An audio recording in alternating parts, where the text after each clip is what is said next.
Greetings everyone, Dr. Shane here, back with some Chemistry 105 lab videos. I'm not going to call these pre-lab videos because some of it I'm going to go over some of the calculations. So this is just a supplementary video to go along with the experiment.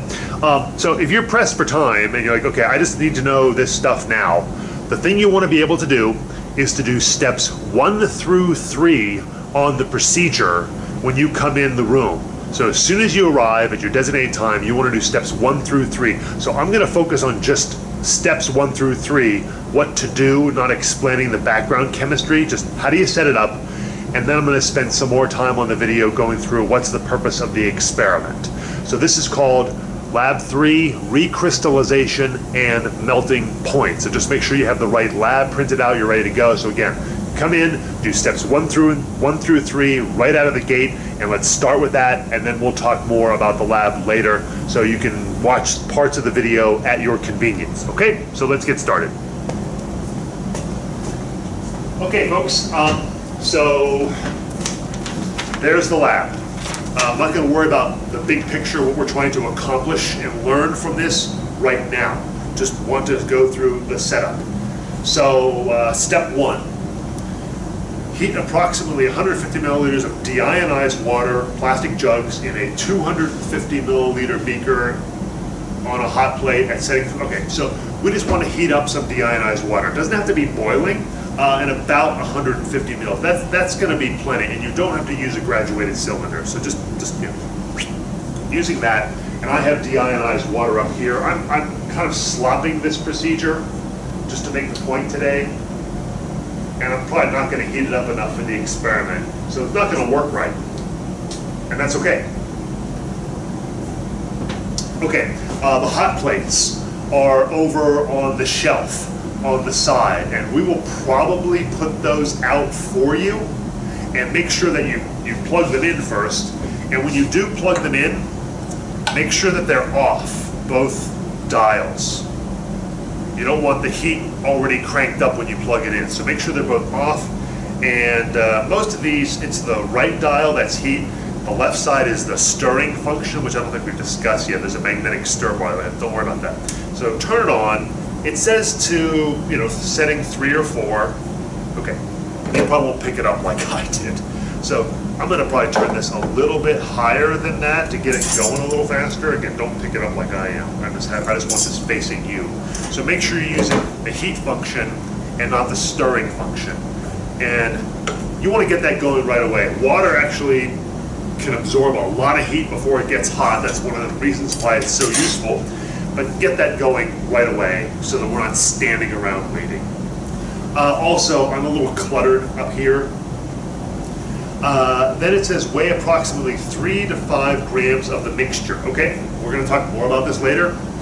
There'll be a vial of benzoic acid mixture. It doesn't look like a mixture when you look at it, but those are your observations, so record all of that on here as you go. And it says, so I'm not doing all of this for you. Weigh approximately 3 to 5 grams of the mixture and place it in a 100 milliliter beaker. Okay, when you do that, I think, there we go. That's a 100 milliliter beaker. I think our electronic balances back there are just fine. If you, now I have this cheaper balance here because I don't want to walk back and forth with the camera. That would look very awkward. So you wait for this to go. Fine. Now you can do this one of 2 ways. You can put the benzoic acid mixture in a weighing boat and then transfer it here. Fine. So you put the weigh boat on there, you hit the 0 button. So we don't care what this weighs, I don't think today, do we? No, we don't care what the beaker weighs. This is called a weighing mode, or you can weigh it directly into the beaker and hit 0. I think this is easier because it's a little easier to pour out of this. So I'm going to use this. Just get between 3 and 5 grams. So back in the back room, make sure we only have 3 or 4 balances back there. So I'll remind you of this in lab. But we'll start with the lab bench that's closest to the balance room. So you weigh your stuff first. Get your thing heating, weigh your stuff first. The bench next to you in the back, you'll be second. The bench, the front right, my right, will go third, and the bench front left will go last. Now that doesn't mean there's other stuff you can do, that you can make your observations, but this needs to get heating if we're going to get this done. Okay, weigh between 3 and 5 grams. So take the vial back with you, make your observations. And when you do this, remember those sliding glass doors? The easiest thing to do is just slide the 2 side doors. Don't try to go down the top. You'll spill stuff everywhere. So open the sliding glass doors and kind of reach in between. Take the cap off, set it down carefully. Now what I don't want to see in the back room is doing kitchen spice tapping it out. So I need to re-zero this. So between 3 and 5, I'm just going to waste on. So take your spatula. This is actually called a scoopula. It's fine if you just have a spatula. And carefully, it's a little awkward to demonstrate here.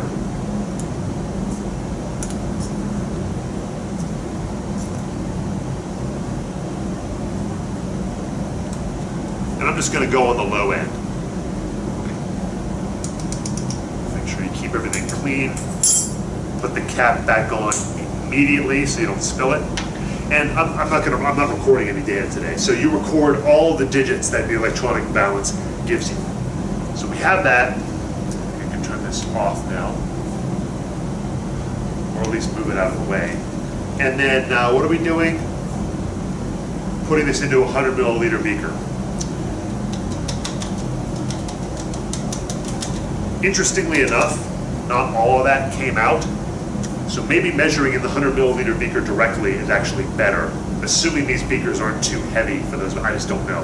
It may start blinking with this mass on there. I don't think so. So maybe using this directly is better. So that's actually a source of error, not transferring all of this here, but showing you some bad examples is fine. Okay, so we've done that. Step 3. This one takes a while. Set up the filter flask, Buchner funnel, and filter paper, and connect to the vacuum line. All right. So I've got all those pieces here. So this is your filter flask, and it may have a piece of tubing hanging off of it. It may not. So make sure you have a piece of tubing. I'll help you with that. We will help you with this, of course. So if you have a piece of tubing, you want that on there to be pretty snug. Make sure there are no cracks in the tubing. It won't work otherwise. And this is your Buchner funnel. And it's really important that we put a piece of filter paper in here. I don't have any right now. I may go back to the back and get some. And I'm not showing you all of this.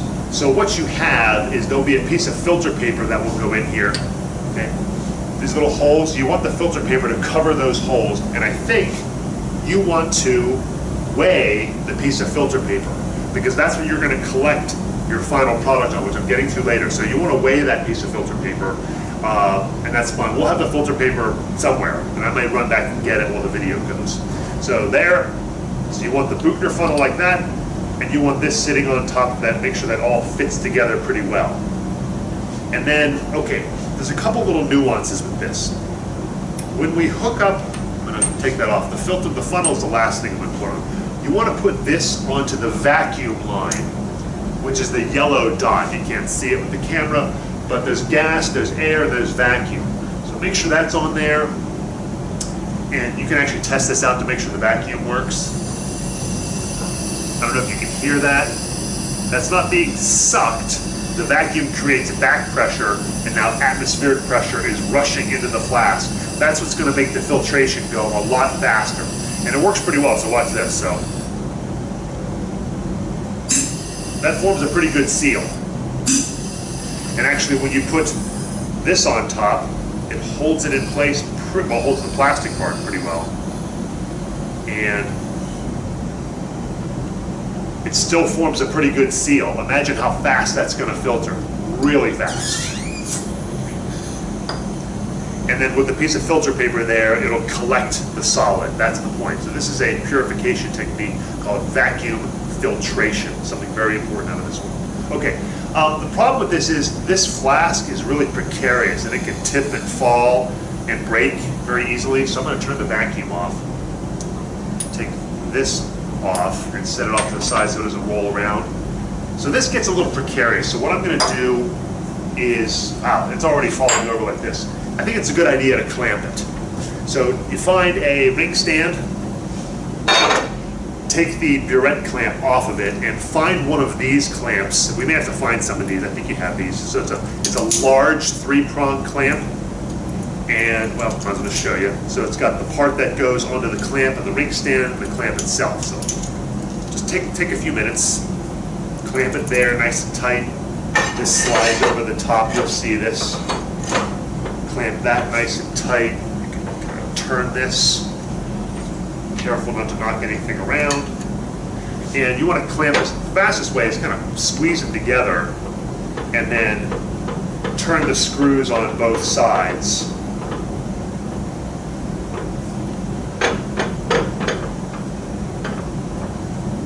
Until it's nice and tight.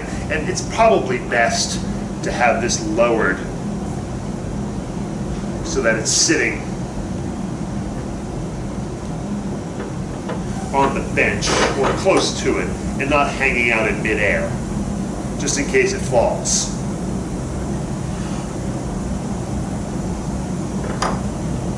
Okay, so it's clamped tightly. It's not going to tip over now.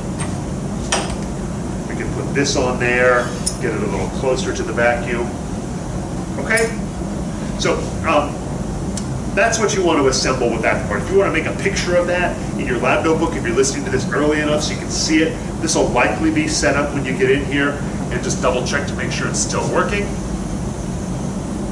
Yep, it's working. You don't have to do that with your hand. If you hear the air being pushed down through, it's working. Okay, so those are steps 1 through 3. Excellent. Okay, what I'm going to do now is I do want to get a piece of filter paper. I want to show you this. So this video is going to be a little bit long. If that's all the time you have for before lab, you can stop this video right now and watch the rest. Well, maybe watch a few more minutes for the second part. Actually, you should watch the whole thing. But you can go ahead and stop the video, and I'm going to do a little bit of a lecture here. So if you want to take notes, that's fine. If you don't want to take notes, you just want to wait. So again, we already said the title: Recrystallization and Melting Point. I rewrote this as a purpose statement. The purpose of this lab is to separate or isolate or purify benzoic acid. Here's a sample of benzoic acid. It doesn't look very remarkable. I think it's a food preservative. You can look up what it is. It's very safe, but we have to wear goggles and everything. So that's benzoic acid. And you're going to separate that from a mixture and then test to see that you have it. So we have to test for its purity, and we're going to use melting point for that, which is what this gizmo is. We'll have to see how far we get. If we don't have time for melting point, I may have to do that as a demonstration. That's okay. It's a really neat piece of equipment. So what you're going to do is we have the mixture that you have, and I guess I can switch to my lecture now, is actually a mixture of benzoic acid, sand, just from like a hardware store, and then charcoal. Again, just charcoal. I don't think we chalked up charcoal briquettes, but you may know if you have a water filter at home that has a charcoal filter. That's what this is. It's called activated charcoal. It's really good at pulling impurities out of water.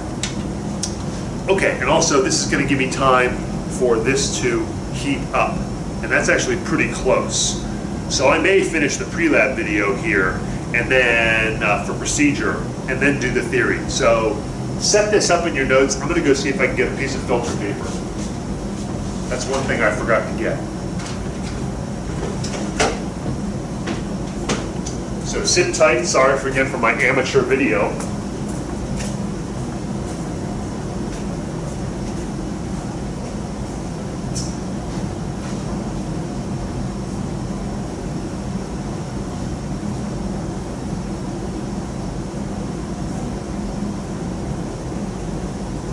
All right, this is fun. I'm actually going to wing this here a little bit.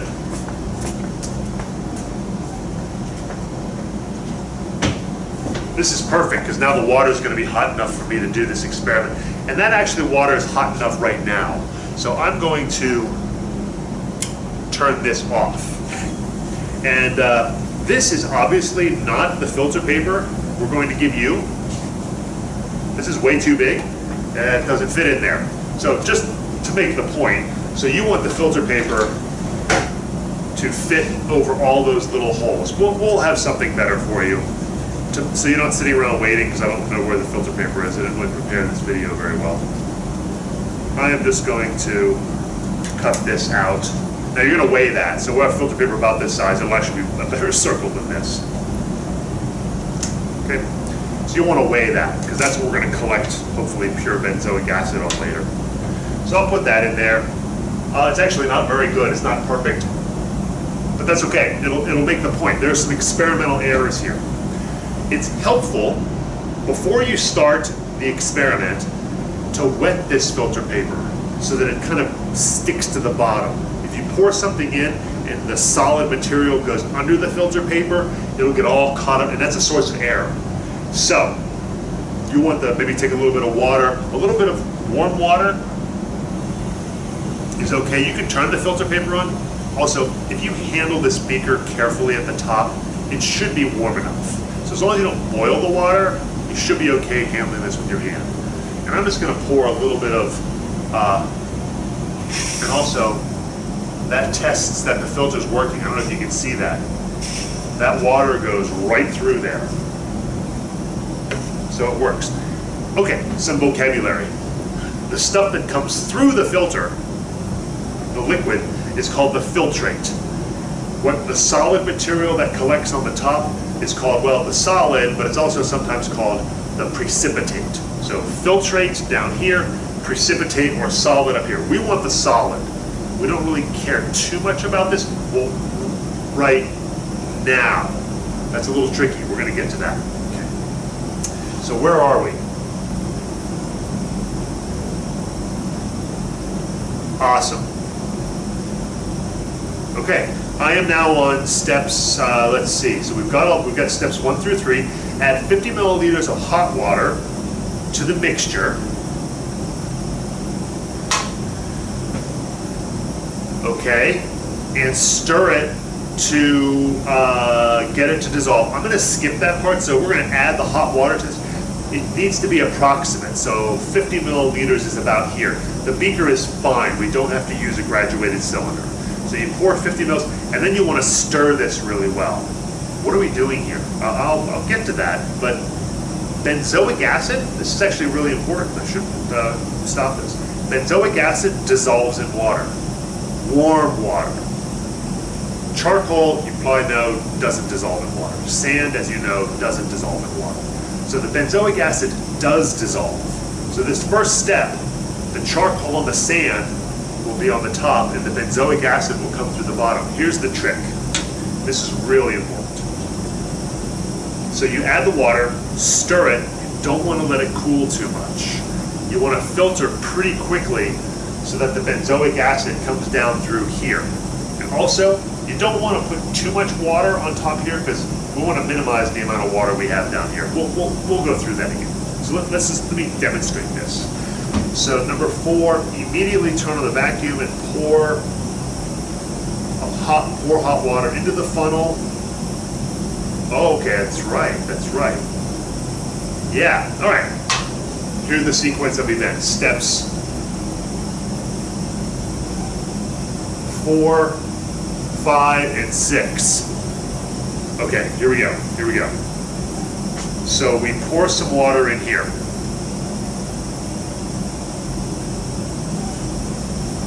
And you're going to stir this with a stirring rod. I'm not going to do that here just to make the point. So you're stirring that. Normally we do this in partners. That's going. Do this fairly quickly. We preheat this apparatus because we want to keep this apparatus warm so the benzoic acid doesn't re-dissolve. Okay, so we take some water.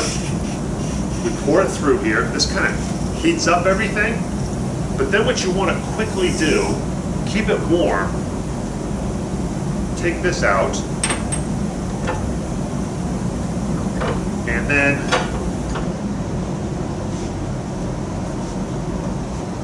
dump out the hot water. Wow, you'll still feel it's warm.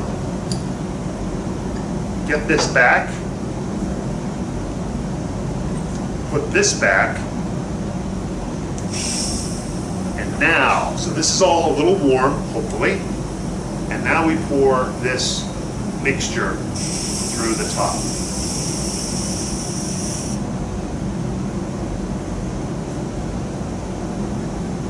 Now, you can stir this around, get out your spatula and scoop all that extra solid, transfer everything into here. Now, I did some bad examples, and I'm going to show you some bad examples. I didn't use a very good piece of filter paper. It didn't cover all those holes.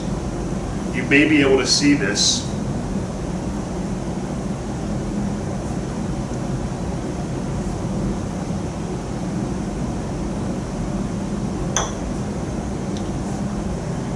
Take this off.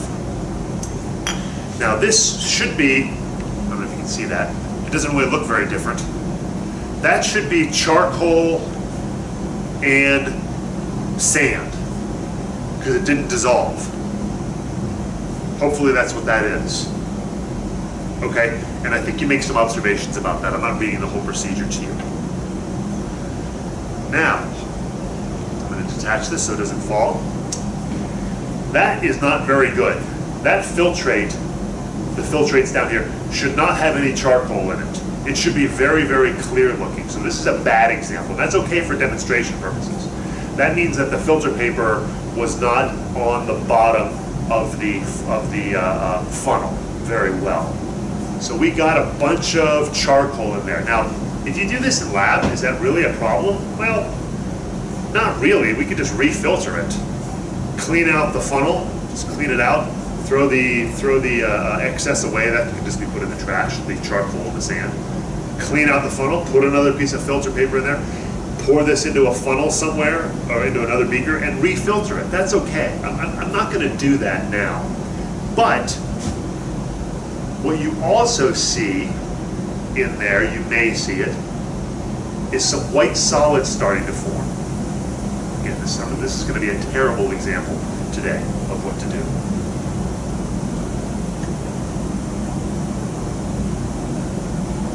This video is getting a little long. The bottom line is, as long as you do steps 1 through 3 as soon as you come in, and then follow your instructor's lead, my lead, or Dr. Freely's lead, everything should be fine. Where am I? I think I'm on step 7. Quickly discard the water from the flask, the preheated water, and immediately filter the mixture while hot. Now, some other things I didn't do, I didn't stir that enough. So make sure you stir it a lot, filter it, and go from there. Okay. Yeah. Where are we now? Cool. So now what we want to do is let this cool down for a while, and hopefully the benzoic acid will come out of that. So we have to filter it again. Okay, I'm just going to go through the mechanics there. So you'll want to find a clean beaker. I'm just going to clean this one out.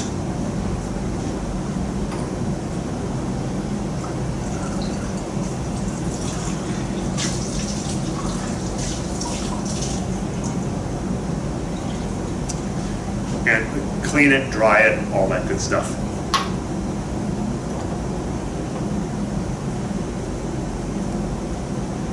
And pour that in here.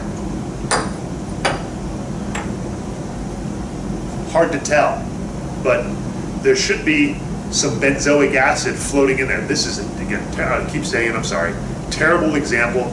This should be a pretty clear mixture with white particles floating in it, which is the benzoic acid. Bad example. The last step, which I think you can handle reading this on your own, is you'll filter this again, but the benzoic acid should be what collects on top.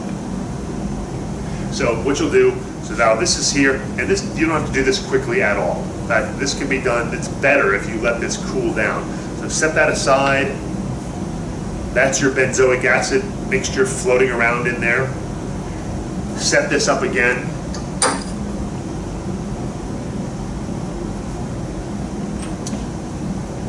Clean this out, get all that impurity out of there, because this should be completely clean. Put a filter paper in there, set this up again. Now when you filter it, the precipitate on the top is what you want. This we discard. The filtrate, or the precipitate, which should look like this, should now be sitting on top. I'm just going to kind of simulate that. I think you can figure that out. Okay. So now what are we doing? So turn on get the mass of the piece of filter paper, that's step 9. Step 10, okay. And then what you'll do is, when you have some white crystals collecting here, leave the vacuum on, air will be pushed through, and it'll make them really, really dry. And then once everything's super dry, weigh it again, subtract the mass of the filter paper, and that's the mass of your benzoic acid.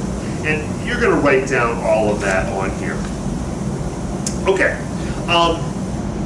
good. That's long for the video. I'm actually going to keep this video going, but now you can stop. If this is all the time you have for, so steps 1 through 3, get everything set up, understand how to, you take your mixture hot, preheat this, pour your mixture through, it should look clear.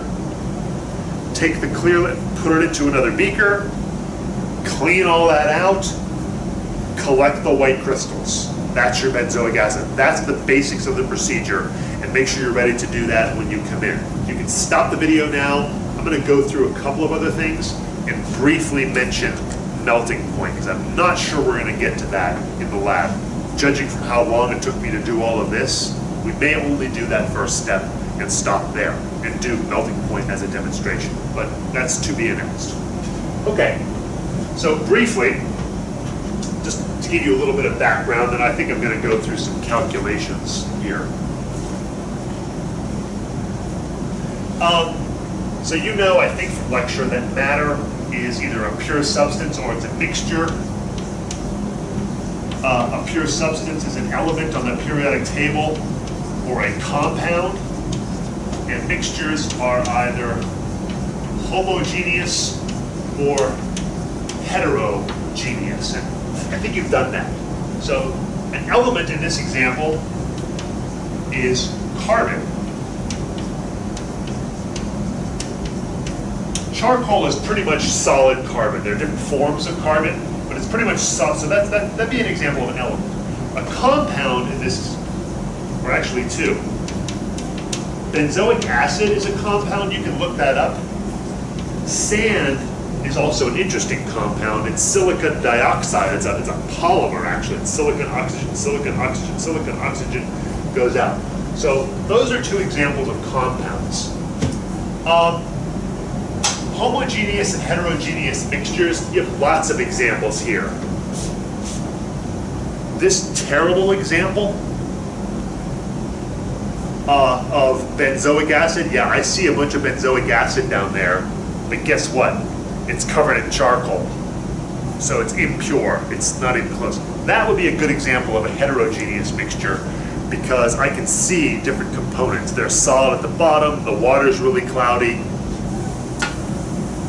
The benzoic acid mixture, when we give it to you, to my eyes, looks pretty homogeneous. It looks like charcoal. So it looks like uniform black powder, but if you look closely, you might see different components. So homogeneous looks like one thing, heterogeneous looks like another. So what we're doing is we're taking a mixture, whether you call it homo, or you have to make that description, and we're trying to separate it into its components. And ultimately what we're trying to do here is separate out benzoic acid. So we're using vacuum filtration as one of our separation techniques. It may seem kind of ordinary, but filtration is still a really, really important technique for filtering solids from liquids or solids from solutions. So that's one technique. Re-Crystallization. That's a big word. It's a good word. Basically what that means is you find a solvent, water in this case, hot water in this case, that dissolves one thing, benzoic acid, but not the other things, charcoal and sand. So we take advantage of the fact that benzoic acid dissolves in hot water, but not the other two components. Then we filter out the other two components, and when the water cools down, you get crystals. Therefore, recrystallization. They start out as crystals in here, we use hot water to dissolve it, and then we let it cool and recrystallize. So that's two techniques. If you want to, so vacuum filtration is pretty straightforward. Recrystallization is sometimes called selective solubility. So we select a solvent that dissolves, that's solubility, something, and then we recrystallize it by lowering the temperature. And actually, if we put that in ice, that would work really well. So this was a little sloppy in terms of how I set up some of this, but I think you get the basic idea. Calculations are pretty easy. You're going to do two calculations. I guess I can put them on here.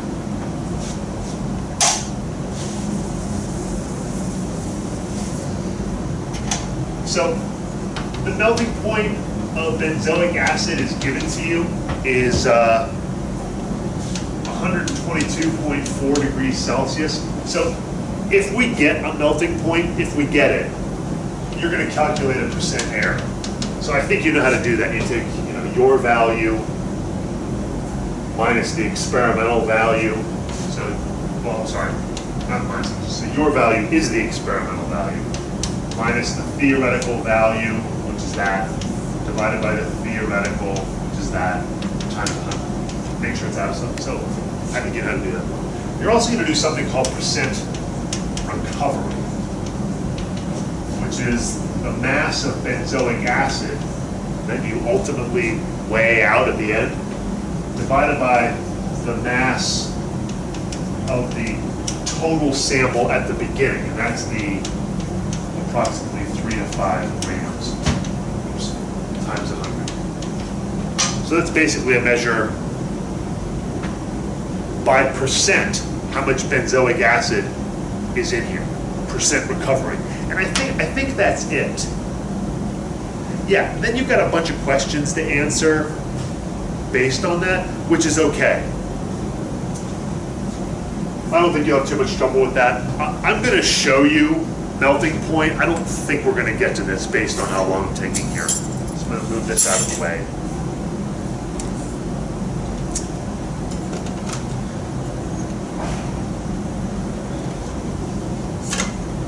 Okay.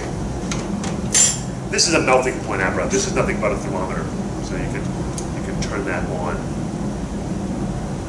and make sure it's reading a temperature that makes sense. It's the solid state thermometer. About 18 degrees. It's a little chilly in the lab today. 20 degrees Celsius is about room temperature.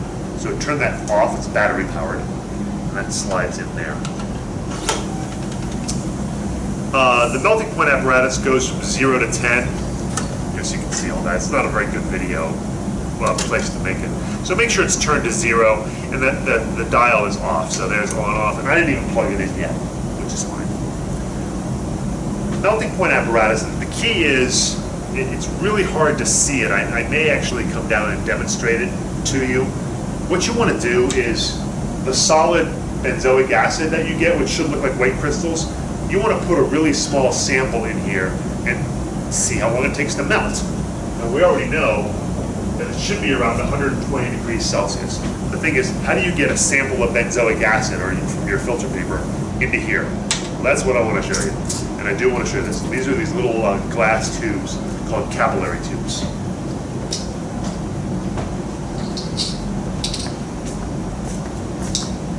So this is easier if I show you from a close-up, maybe. So capillary tube, maybe you can't see that, has a closed end, whoa, and an open end. That's sort of coming through. So what we're going to end up doing is tapping the open end of the capillary tube on your sample of powder and then tapping it on the bench to get a couple millimeters of solid down in here. What? open end, closed end, tap it on a sample of solid, like after it's all dried, and then get it in here. I'll demonstrate that.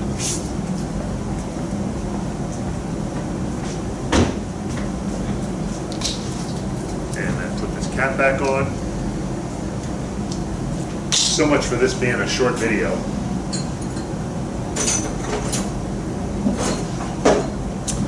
So, we're going to pretend that you have 100% pure benzoic acid that you've collected. It's dried, it's ready to go. Take out a watch glass, a clean watch glass. This one's a little dirty.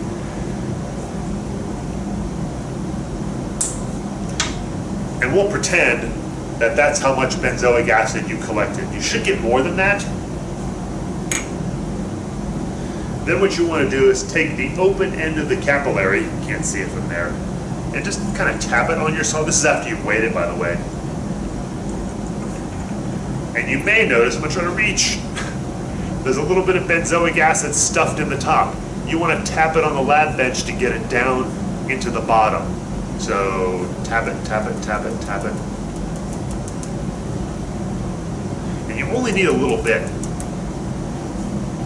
Actually, that'll be enough.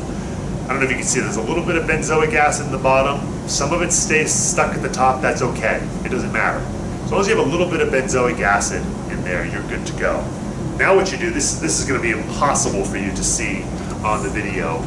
When you look at the melt temp, right in front of the thermometer is a little gap. That's actually a chamber to hold 3 of these, but you only use 1. So you'll put this, slide it down in there, the closed end down, and now what you do is turn on the instrument. And again, this is going to be tough to demonstrate on a video. You might find a YouTube video. These are called melting point apparatus or melt temps, but you don't have to go that far. Okay, so it's off, now it's on. And this is kind of like a microscope. You'll look through here, there's a lens there, and you'll see the crystals of your solid. It's kind of cool looking. So you'll see like individual crystals of benzoic acid. What you want to do is turn the temperature up on the melt temp. Probably start around 4 or something like that. Don't crank it, because if it goes up too fast, it'll melt too fast, you won't know. And this is probably where so you turn it on, monitor the temperature here. You want it going up pretty slowly. It starts at 18, 20, 20. It's going to heat up pretty quick, and you know what you're trying to get. So turn on the temperature, let this creep up slowly. You might start cleaning up while you're doing this, because it might be pressed for time. Okay, we may do this as a demo.